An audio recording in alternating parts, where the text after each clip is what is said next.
Пензионерите утре од цела Македонија повторно ќе протестираат во Скопје, но овој пат пред собранието, затоа што велат дека изгубиле доверба во владата и премиерот Ковачевски. Ќе бараат поддршка од пратениците. Обвинија дека министерката за труд лажела дека најниската пензија во Македонија е 13.200 денари, затоа што според последните податоци на Фондот за пензиско и инвалидско осигурување покажувале дека таа изнесува 12.529 денари. Разочарани се и од недобивањето на поддршка и од председателот Пендаровски. Значи со 12.529 со новото покачување, луѓето верувајте дека немаат нити 2 недели да живеат.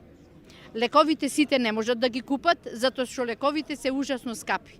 Тие ни препишуваат лекови кои што не се на позитивна листа. Ние можеби имаме просечен живот после пензионирањето околу 73 години.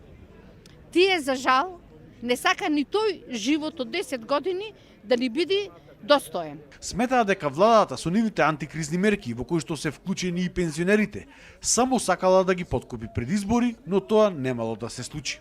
Пензионерот никој не може да го купи. Знаете зошто? Затоа што пензионерот е гладен, е болен и на пензионерот му се сметките неплатени и данокот не му е платен. Најверните гласачи на пратениците, односно најприсутните во Република Македонија, се пензионерите. Знаете зошто? Затоа што младите заминаја. Тие нема да дојдат за да гласа. Ако пензионерите не излезат да гласа, значи тие ќе немаат цензус и нема да има гласање. Истакнаа дека по никоја цена и независно од преземените мерки, тие нема да отстапат од нивните барања.